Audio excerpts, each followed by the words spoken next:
Uma antologia de leituras das palavras de Deus Todo-Poderoso.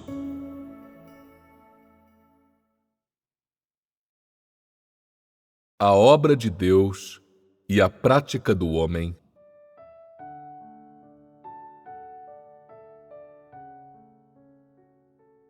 A obra de Deus entre os homens é inseparável do homem, pois o homem é o objeto dessa obra e a única criatura feita por Deus que pode dar testemunho de Deus. A vida do homem e todas as atividades do homem são inseparáveis de Deus e são todas controladas pelas mãos de Deus. E pode-se até dizer que nenhuma pessoa é capaz de existir independentemente de Deus. Ninguém pode negar isso, pois é fato. Tudo o que Deus realiza é para o benefício da humanidade e contrário às estratégias de Satanás. Tudo o que o homem necessita vem de Deus e Deus é a fonte da vida do homem. Assim, o homem é incapaz de se separar de Deus. Ademais, Deus nunca teve a intenção de se separar do homem. A obra que Deus realiza é para o bem de toda a humanidade e seus pensamentos são sempre bondosos. Para o homem, então, a obra de Deus e os pensamentos de Deus, isso é, a vontade de Deus, são visões que ele deve conhecer. Tais visões são também o gerenciamento de Deus e obra que o homem é incapaz de fazer. Por outro lado, as exigências que Deus faz ao homem durante sua obra são chamadas de a prática do homem. As visões são a obra do próprio Deus, ou sua vontade para os homens, ou os objetivos e significado de sua obra. As visões também podem ser consideradas parte do gerenciamento, pois essa gestão é a obra de Deus e é direcionada ao homem, o que significa que é a obra que Deus realiza entre os homens. Essa obra é a prova e a senda através das quais o homem conhece Deus e é de extrema importância para o homem. Se, ao invés de dar atenção ao conhecimento da obra de Deus, as pessoas derem atenção apenas às doutrinas da crença em Deus, ou a detalhes insignificantes e sem importância, elas não conhecerão Deus e, além disso, não serão segundo o coração de Deus. A obra de Deus é extremamente útil para que o conheça Deus e é chamada de visões. Essas visões são a obra de Deus, a vontade de Deus e os objetivos e o significado da obra de Deus. São todos benéficos para o homem. A prática diz respeito ao que deve ser feito pelo homem, o que deve ser feito pelas criaturas que seguem Deus. É também o dever do homem. O que o homem deve fazer não é algo que ele tenha compreendido desde o início, e sim as exigências que Deus faz ao homem durante sua obra. Essas exigências tornam-se gradualmente mais profundas e mais elevadas conforme Deus realiza sua obra. Por exemplo, durante a era da lei, o homem tinha de obedecer à lei, e durante a era da graça, ele tinha de suportar a cruz. A era do reino é diferente. As exigências feitas ao homem são maiores do que durante a era da lei e a era da graça. À medida que as visões se tornam mais elevadas, as exigências feitas ao homem se tornam cada vez maiores e cada vez mais claras e reais. Da mesma forma, as visões também se tornam cada vez mais reais. Essas várias visões reais não favorecem apenas a obediência do homem a Deus, mas também o seu conhecimento de Deus. Em comparação com as eras anteriores, a obra de Deus durante a era do reino é mais prática, mais direcionada à substância do homem e às mudanças em seu caráter, e mais capaz de dar testemunho do próprio Deus a todos que o seguem. Em outras palavras, ao realizar sua obra durante a Era do Reino, Deus revela mais de si para o homem do que em qualquer momento do passado, o que significa que as visões que o homem deve conhecer são mais elevadas do que em qualquer era anterior. Como a obra de Deus entre os homens entrou em um território inédito, as visões que o homem deve conhecer durante a Era do Reino são as mais elevadas de todo o gerenciamento de Deus. A obra de Deus entrou em um território inédito e, portanto, as visões que o homem deve conhecer tornaram-se as mais elevadas entre todas as visões, e a prática resultante do homem também é mais elevada do que em qualquer era anterior, pois a prática do homem muda junto com as visões e a perfeição das visões marca também a perfeição das exigências feitas ao homem. Assim que todo o gerenciamento de Deus cessar, cessará também a prática do homem, e, sem a obra de Deus, o homem não terá escolha a não ser manter a doutrina dos tempos passados, senão não terá para onde ir. Sem novas visões, não haverá nova prática do homem. Sem visões completas, não haverá prática perfeita do homem. Sem visões mais elevadas, não haverá prática mais elevada do homem. A prática do homem muda com os passos de Deus e, da mesma forma, o conhecimento e a experiência do homem também mudam com a obra de Deus. Por mais capaz que o homem seja, ainda assim ele é inseparável de Deus. E se Deus deixasse de realizar sua obra um só minuto, o homem imediatamente morreria por sua ira. O homem não tem motivo algum para se vangloriar, pois, por maior que seja seu conhecimento hoje, por mais profundas que sejam suas experiências, ele é inseparável da obra de Deus, pois a prática do homem e aquilo que ele deve procurar em sua crença em Deus são inseparáveis das visões. Cada instante da obra de Deus contém as visões que devem ser conhecidas pelo homem, visões que são acompanhadas pelas exigências apropriadas que Deus faz ao homem. Sem essas visões como alicerce, o homem seria totalmente incapaz de realizar a prática e de seguir Deus sem hesitar. Se o homem não conhece Deus, ou não compreende a vontade de Deus, então tudo o que ele faz é em vão e nunca será aprovado por Deus. Por mais abundantes que sejam os dons do homem, ele é inseparável da obra de Deus e da orientação de Deus. Por mais benéficas e numerosas que sejam as ações do homem, elas não podem substituir a obra de Deus. Assim, a prática do homem não pode ser independente das visões, em nenhuma circunstância. Aqueles que não aceitam as novas visões não têm nova prática.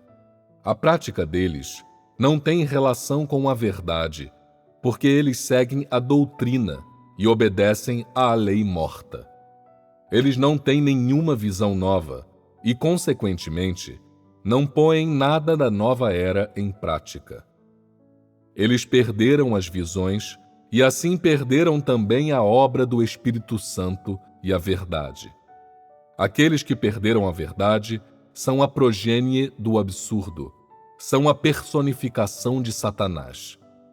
Não importa que tipo de pessoa seja, ela não pode ficar sem as visões da obra de Deus e desprovida da presença do Espírito Santo.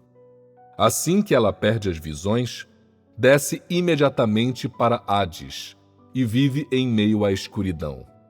As pessoas sem visões são aquelas que seguem Deus insensatamente. Elas estão desprovidas da obra do Espírito Santo e vivendo no inferno. Essas pessoas não perseguem a verdade e penduram o nome de Deus feito uma tabuleta. os que não conhecem a obra do Espírito Santo, que não conhecem Deus encarnado, que não conhecem as 3 etapas do gerenciamento integral de Deus, não conhecem as visões e, assim, não possuem a verdade. E os que não possuem a verdade não são todos malfeitores? Aqueles que estão dispostos a colocar a verdade em prática, que estão dispostos a buscar o conhecimento de Deus e que realmente colaboram com Deus, são pessoas para quem as visões funcionam como um alicerce. Eles são aprovados por Deus porque colaboram com Deus, e é essa colaboração que deve ser posta em prática pelo homem. As visões contêm vários caminhos para a prática. As visões contêm também as exigências práticas feitas ao homem, bem como a obra de Deus que o homem deve conhecer. No passado, durante as reuniões especiais ou as grandiosas reuniões que eram realizadas em vários lugares, apenas um aspecto do caminho da prática era mencionado. Tal prática era o que deveria ser posto em prática durante a Era da Graça, e tinha pouquíssima relação com o conhecimento de Deus, pois a visão da Era da Graça era apenas a visão da crucificação de Jesus, e não havia visões mais elevadas. O homem tinha de conhecer apenas a obra de redenção da humanidade através da crucificação, e, portanto, durante a Era da Graça, não havia outras visões para o homem conhecer.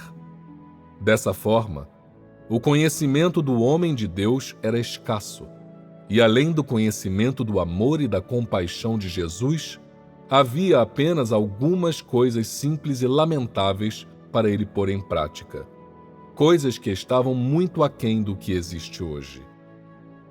No passado, independentemente da forma como ele se reunisse, o homem era incapaz de falar sobre um conhecimento prático da obra de Deus, muito menos dizer claramente qual era o caminho de prática mais adequado em que entrar. Ele apenas acrescentou alguns detalhes simples a uma base composta de tolerância e paciência. Não houve mudança alguma na substância de sua prática, pois naquela era Deus não realizou nenhuma obra nova, e as únicas exigências que ele fazia ao homem eram tolerância e paciência ou suportar a cruz. Além de tais práticas, não havia visões mais elevadas do que a crucificação de Jesus. No passado, não havia menção de outras visões, porque Deus não fez uma obra muito grande, e porque ele só fez exigências limitadas ao homem. Dessa forma, independentemente do que fizesse, o homem não conseguia transgredir esses limites que se resumiam a algumas coisas simples e superficiais para o homem pôr em prática.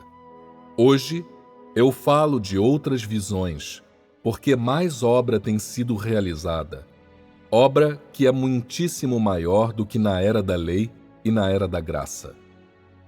As exigências feitas ao homem também são muito maiores do que em épocas passadas. Se o homem for incapaz de conhecer plenamente tal obra, então ela não terá grande significado. Pode-se dizer que o homem terá dificuldade em conhecer plenamente tal obra se não dedicar o esforço de uma vida inteira a isso. Na obra de conquista, falar apenas da senda da prática inviabilizaria a conquista do homem. Falar apenas das visões, sem as exigências ao homem, também inviabilizaria a conquista do homem. Se nada fosse mencionado além da senda da prática, seria impossível atingir o calcanhar de Aquiles do homem ou dissipar as concepções do homem, e seria também impossível conquistar totalmente o homem. As visões são o principal instrumento da conquista do homem. Mas se não houvesse nenhum outro caminho além das visões, o homem não teria como seguir, muito menos teria condições de entrar. Esse tem sido o princípio da obra de Deus do começo ao fim. As visões contêm o que pode ser posto em prática, e há também visões que são exclusivas dessa prática. O grau de mudanças, tanto na vida quanto no caráter do homem, acompanha as mudanças nas visões. Se o homem dependesse apenas de seus próprios esforços, seria impossível para ele alcançar um alto grau de mudança. As visões falam da obra do próprio Deus e do gerenciamento de Deus. A prática diz respeito à senda da prática do homem e ao modo de vida do homem. Em todo o gerenciamento de Deus, a relação entre visões e prática é a relação entre Deus e o homem. Se as visões fossem removidas, ou se fossem discutidas sem menção à prática, ou se houvesse apenas visões e a prática do homem fosse erradicada, então tais coisas não poderiam ser consideradas como gerenciamento de Deus, e muito menos se poderia dizer que a obra de Deus é para o bem da humanidade. Isso não só removeria o dever do homem, como também negaria o propósito da obra de Deus. Se, do princípio ao fim, ao homem fosse exigido apenas a prática, sem o envolvimento da obra de Deus, e, além disso, se ao homem não fosse exigido conhecer a obra de Deus, tampouco isso poderia ser considerado o gerenciamento de Deus. Se o homem não conhecesse Deus e ignorasse a vontade de Deus e realizasse cegamente sua prática de forma vaga e abstrata, ele jamais se tornaria uma criatura plenamente qualificada. Assim, as duas coisas são indispensáveis. Se houvesse apenas a obra de Deus, ou seja, se houvesse apenas as visões, e não houvesse a colaboração ou a prática do homem, então tais coisas não poderiam ser consideradas o gerenciamento de Deus. Se houvesse apenas a prática e a entrada do homem, por mais elevado que fosse a senda pela qual o homem entrasse, isso também seria inaceitável. A entrada do homem deve mudar gradativamente em paralelo com a obra e as visões. Não pode ser mudada por capricho. Os princípios da prática do homem não são livres e irrestritos, mas confinados dentro de certos limites. Tais princípios mudam em compasso com as visões da obra. Assim, em última análise, o gerenciamento de Deus consiste da obra de Deus e da prática do homem. A obra de gerenciamento só veio a existir por causa da humanidade, o que significa dizer que só foi produzida devido à existência da humanidade. Não havia gestão anterior à humanidade, ou no início, quando os céus e a terra e todas as coisas foram criadas. Se em toda a obra de Deus não houvesse prática que fosse benéfica para o homem, ou seja, se Deus não fizesse as devidas exigências à humanidade corrupta, se na obra realizada por Deus não houvesse uma senda apropriada para a prática do homem, então essa obra não poderia ser considerada gerenciamento de Deus. Se a totalidade da obra de Deus se limitasse a dizer à humanidade corrupta como realizar sua prática, e Deus não cumprisse nada de seu próprio empreendimento e não exibisse um mínimo de sua onipotência ou sabedoria, então, não importa quão elevadas fossem as exigências de Deus ao homem, não importa quanto tempo Deus vivesse entre os homens, o homem não conheceria nada do caráter de Deus.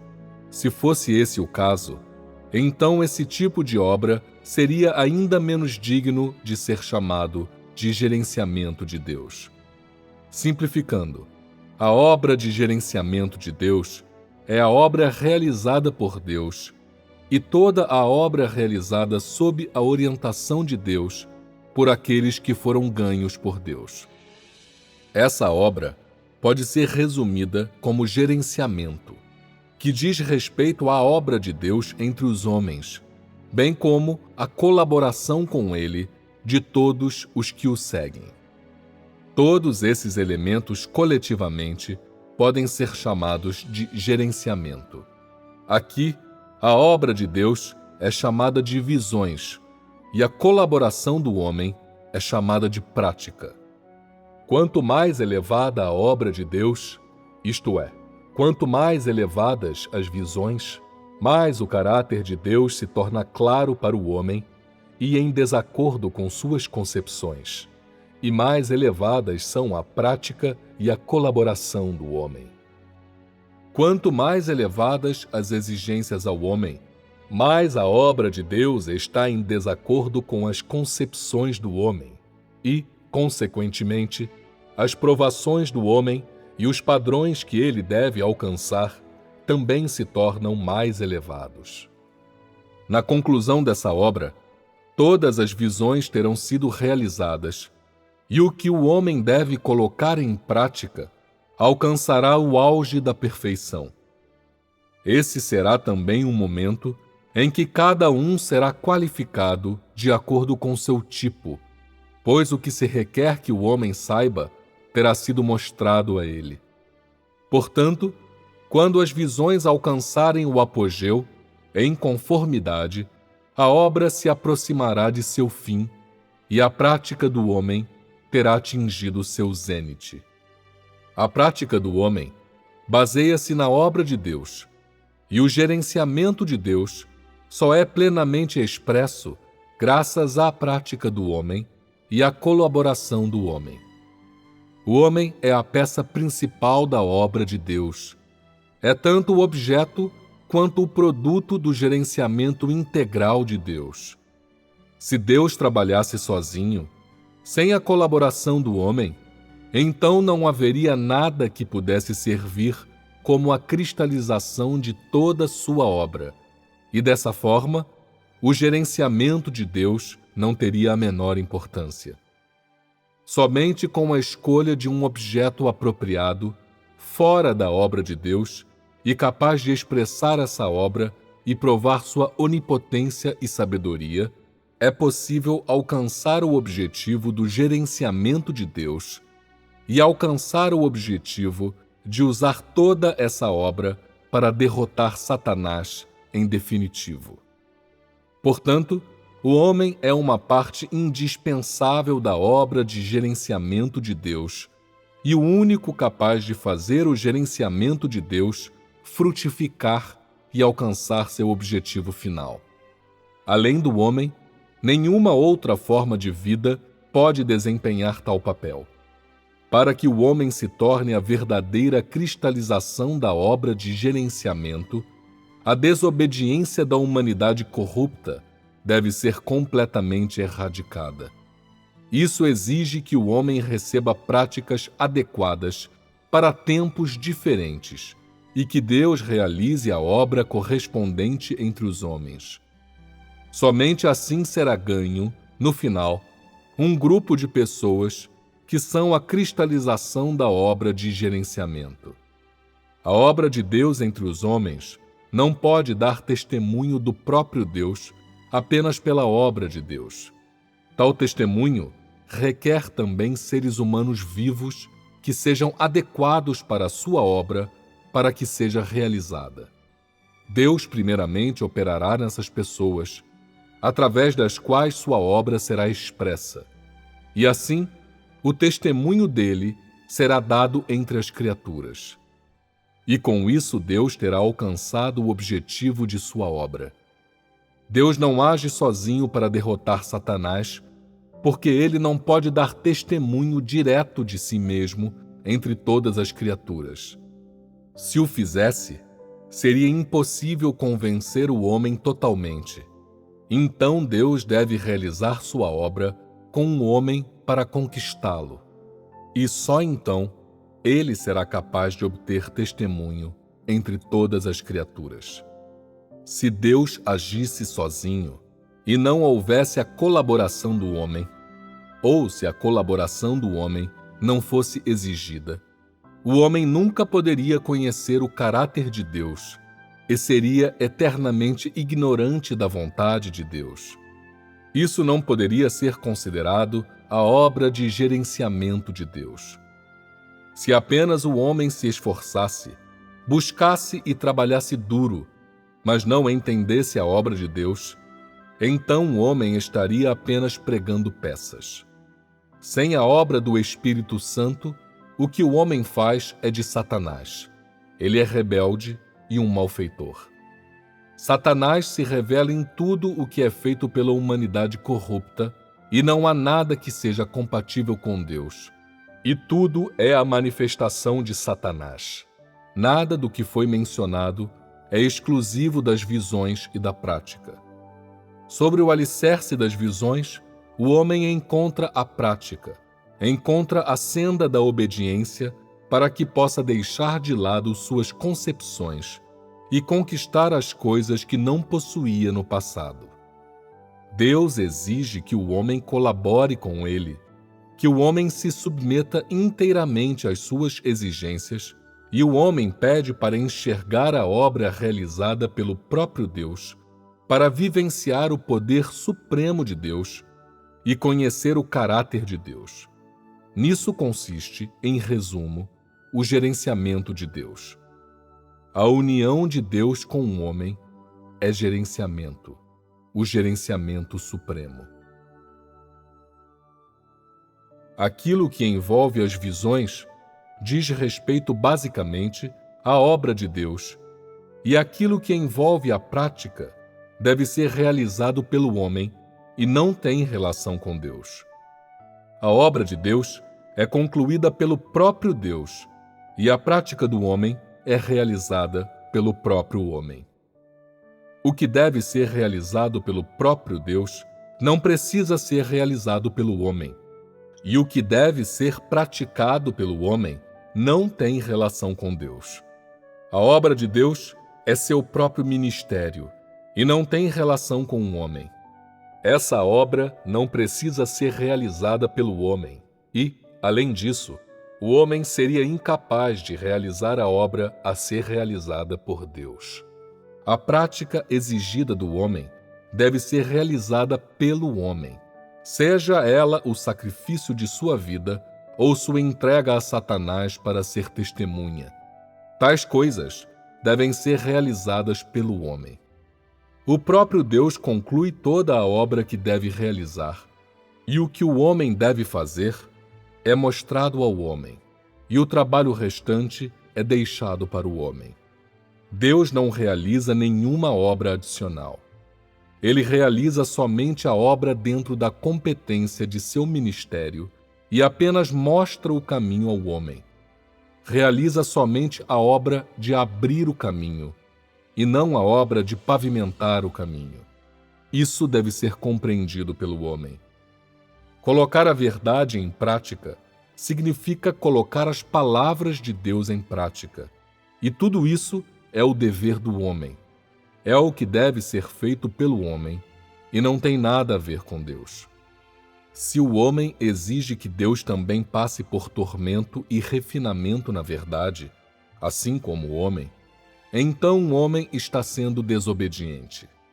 A obra de Deus é realizar seu ministério, e o dever do homem é obedecer toda a orientação de Deus sem qualquer resistência.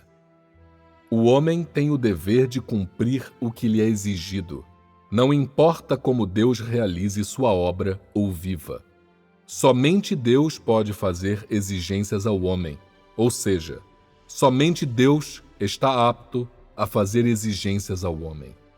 O homem não deve ter nenhuma escolha, não deve fazer nada além de se submeter e praticar plenamente.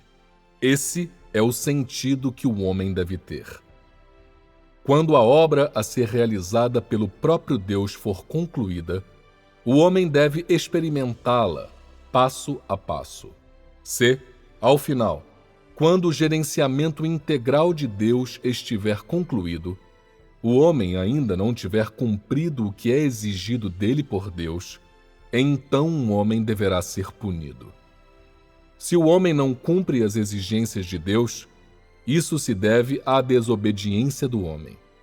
não significa que Deus não tenha realizado plenamente a sua obra.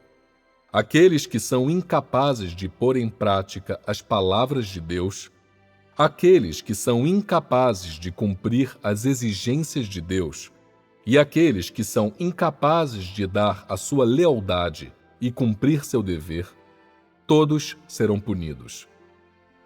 O que vocês devem realizar hoje não são exigências adicionais, mas o dever do homem, e aquilo que deve ser feito por todas as pessoas. Se vocês são incapazes de fazer o seu dever ou de fazê-lo corretamente, não estão criando problemas para si mesmos? Não estão cortejando a morte? Como podem ainda esperar ter um futuro e perspectivas? A obra de Deus é para o bem da humanidade, e a colaboração do homem é para o bem do gerenciamento de Deus. Quando Deus tiver realizado tudo o que ele deve realizar, requer-se que o homem não poupe esforços na sua prática e colabore com Deus.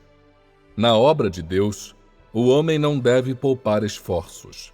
Deve oferecer sua lealdade e não se entregar a múltiplas concepções, nem sentar-se passivamente esperando a morte. Se Deus pode se sacrificar pelo homem, por que o homem não pode oferecer a sua lealdade a Deus? Deus é uno de coração e mente para com o homem. Então, por que o homem não pode oferecer um pouco de colaboração? Deus realiza sua obra para a humanidade. Então, por que o homem não pode realizar parte de seu dever para ajudar o gerenciamento de Deus? A obra de Deus alcançou o estágio atual, e mesmo assim vocês veem, mas não agem. Vocês ouvem, mas não se movem. Pessoas assim não são objetos de perdição? Deus já se dedicou inteiramente ao homem. Então por que, hoje, o homem é incapaz de realizar o seu dever com seriedade? A obra de Deus é sua prioridade maior, e sua obra de gerenciamento é de extrema importância. A prioridade maior do homem é colocar as palavras de Deus em prática e cumprir as exigências de Deus. Todos vocês devem compreender isso. As palavras que lhe foram ditas atingiram o âmago da sua essência, e a obra de Deus penetrou em território inédito. Muitas pessoas ainda não entendem a verdade ou a falsidade desse caminho. Ainda estão esperando e observando, sem cumprir seus deveres. Em vez disso, ficam examinando cada palavra e ação de Deus, se concentram no que ele come e veste, e suas concepções se tornam cada vez mais penosas. Não estarão fazendo muito barulho por nada? Como podem ser essas as pessoas que procuram Deus? E como podem ser essas as pessoas que se submetem intencionalmente a Deus? Elas deixam a lealdade e dever em segundo plano para se concentrar no paradeiro de Deus. Eles são ultrajantes. Se o homem entendeu tudo o que deveria entender e colocou em prática tudo o que deveria praticar, então Deus certamente abençoará o homem, pois o que ele exige do homem é o dever do homem e deve ser feito pelo homem. Se o homem for incapaz de compreender o que ele deve entender e incapaz de pôr em prática o que ele deve praticar, então o homem será punido. Os que não colaboram com Deus têm inimizade com Deus. Os que não aceitam a nova obra se opõem a ela, mesmo que não façam nada abertamente contrário a ela. Os que não praticam a verdade exigida por Deus são pessoas que se opõem deliberadamente às palavras de Deus e as desobedecem, mesmo que deem atenção especial à obra do Espírito Santo. Os que não obedecem às palavras de Deus e não se submetem a Deus são rebeldes e se opõem a Deus. Os que não cumprem seu dever são aqueles que não colaboram com Deus. E os que não colaboram com Deus são os que não aceitam a obra do Espírito Santo.